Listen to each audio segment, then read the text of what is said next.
Alright, what's going on everybody? Welcome back to another video here on the channel, and today we're going to be talking about monkeypox again. This is something that we've already made a couple videos talking about. This has been something kind of going on over like the last month and a half or so again. But it seems like over the last few weeks it kind of disappeared from the news. I haven't really seen anything about it. I haven't seen any major outlets really covering it any. And overall, I've just been pretty confused on what happened to the monkeypox outbreak, but apparently it's been doing nothing but getting worse. It's in fact now being considered a potential global emergency, and today the World Health Organization will officially decide whether or not to declare monkeypox a global health emergency. Keep in mind, this is an outbreak that now has reached thousands of cases across dozens of countries in the world. It's spreading and it's continuing to grow in numbers in terms of how many people have been infected by it, so this is a pretty serious situation regardless. Even if we're not talking about like the next COVID-19 outbreak or something like that, right? We're still talking about a potential pandemic in and of itself, right? With a completely different virus that does completely different things. And even though there's already vaccines and treatments available for monkeypox, it is worried that monkeypox could continue to spread and become an even larger problem for the world in general. So before we get any further into the video, I want to remind you guys to go check out shoptimus.net down below. It's a great place to get official Optimus merchandise, really helps support the channel as well. We just released our summer collection, and it would mean the world if you could stop by and check it out. The World Health Organization will decide on Thursday whether to declare monkeypox a global health emergency, stirring criticism from leading African scientists who say it has been a crisis in their region for years. The deliberations and scrutiny of the World Health Organization's response to the outbreak follows concerns over how the United Nations agency and governments worldwide handled COVID-19 in early 2020. A, quote, public health emergency of international concern is the World Health Organization's highest level of alert. The agency does not declare pandemics, but it did start using the term to describe COVID-19 in March 2020. For many governments, that rather than World Health Organization's earlier declaration of an emergency in January was the moment they began to take real action to try to contain COVID, which proved to be too late to make a difference. Monkeypox does not spread nearly as easily as COVID, and there are vaccines and treatments available, unlike for the coronavirus when it first emerged, but it still has raised alarm. The case count from the current outbreak outside of Africa has topped 3,000 in more than 40 countries, according to a Reuters tally, largely among men who have relations with other men, since it was first reported in May. There have been no reports of deaths. So, since this was first reported in May, there's already been 3,000 cases. Keep in mind, it's only been about a month since this all really started to unfold. And obviously, you know how viruses and things like this can spread. They spread exponentially, right? So, I guess, you know, the more people who get it, the more potential there is for other people to get it through contact and whatnot. And that's how things like COVID-19 got out of control. That's how we've had these issues kind of unfold in the first place, right? And obviously, I think the whole world can agree at this point, we don't need another pandemic, right? We don't need another virus coming through and ravaging our society and getting through people and things like that. We still kind of have our hands full with COVID, right? I mean, it's not even completely over with. There's still thousands of cases per day and things like that, right? And people are still getting it left, right, and center. There's, I believe, still new variants going around. So it seems like the world still kind of has its hands full with all these other things going on, right? I mean, we've got the Ukraine war, we've got all these inflations going on around the world in terms of all these economies. They're talking about there might be, you know, economic recessions, all kinds of things going on, and this is just obviously the last thing the world needs right now. We've had way too many problems really to deal with as is, and then now we're gonna throw monkeypox on top of all of it, right? Obviously that doesn't sound like anything anybody wants. We're all hoping for the best in this situation, but the good news is monkeypox is not as bad as COVID is. In terms of virality, we do have treatments and vaccines available, so people will be able to get treated for monkeypox and things like that, especially in first world countries like here in the United States. I believe as of right now here in the US, there's only about 150 cases, which, you know, it's not something to scoff at. It's still 150 cases in the United States that we have to worry about, and there's still people sick who could potentially die and they need treatment and they need help, but it's not like there's, you know, 50,000 cases in the United States or something like that, right? We're still relatively on the low end of that spectrum, and hopefully we're going to stay on the low end of that spectrum given all of the modern medicine we have, and hopefully some public awareness about this can be raised so people know about what's going on and they can better protect themselves from getting monkeypox and also better protect themselves from sharing it with other people if they do get it. Now, African countries are actually pretty upset about the handling of this entire thing because if you didn't know, this entire outbreak right now has actually been traced back to an ongoing outbreak in Africa that's been happening since I believe 2017. I think that's what we said in the last video. I can't remember. It's been like 3 weeks since the last video talking about this, but Africa has actually had a really big problem with monkeypox for much longer than the rest of the world. I mean, it's been endemic in many places in Africa. It's a lot more common to get this kind of thing in Africa, especially in countries that are underdeveloped. They don't have the vaccines necessary to prevent the kind of transmission that they've seen. They maybe don't have the medicine that we have here in like the United States to treat those kinds of things. And so it's been a lot worse for people in Africa, especially in specific places in Africa where this has been endemic for, years now. But there's still more information to cover in this video. I don't want to harp on these things for too long because there's still plenty for us to talk about. So, the viral disease which causes flu-like symptoms and skin lesions is endemic in parts of Africa. The continent has registered just over 1,500 suspected cases since the start of 2022, of which 66 have been fatal according to official data. Quote, when a disease starts affecting developing countries, it is apparently not an emergency. It only becomes an emergency when developed countries are affected, said Professor Emmanuel Nakun,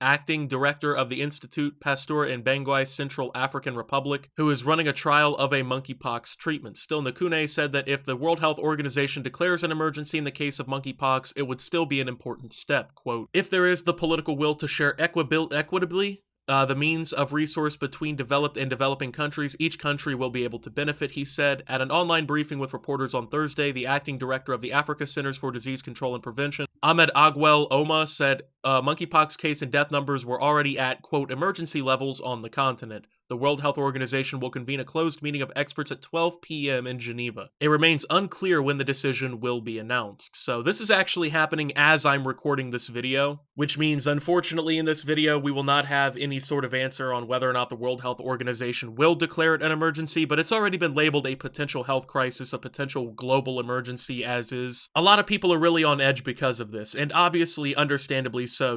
They even said in this article, we didn't really do enough to contain COVID-19 when it first came around, and I think hopefully the global leaders in medicine and science have learned their lesson from last time, and we can kind of get this under control before anything major really happens, because obviously if this were to explode into a much larger pandemic where we're talking even tens if not hundreds of thousands or millions of people being affected by it, obviously the scope and magnitude of this would expand dramatically and the death toll would almost certainly rise, because I believe, if I'm not mistaken, specific variants of monkeypox have around a 1% fatality rate, which means that, scientifically, once thousands or tens of thousands of people get this, eventually someone will probably pass away from it, unfortunately. So it's really important that we get on the right track with this and we make sure that we try to stop this before it becomes a larger issue. Obviously, we haven't done that in the past, and that's why we've seen some of these pandemics that we've seen in the past. So the emergency committee meeting on Thursday includes experts from the most affected regions, which have also consulted with scientists, including Nakune. They will make a recommendation to World Health Organization Director General Tedros Adhanom Ghebreyesus, I don't know how to say his last name to be honest, who makes the ultimate decision on whether to call the emergency. The step mainly functions to sound the alarm and can prompt further guidance from the World Health Organization, as well as focus attention among member states. The World Health Organization has already provided detailed guidance on the outbreak and said it's working on a mechanism for sharing treatments and vaccines. Most experts agree monkeypox technically meets the criteria for the World Health Organization definition of an emergency. It is a sudden and unusual event spreading internationally and requires cross-country cooperation,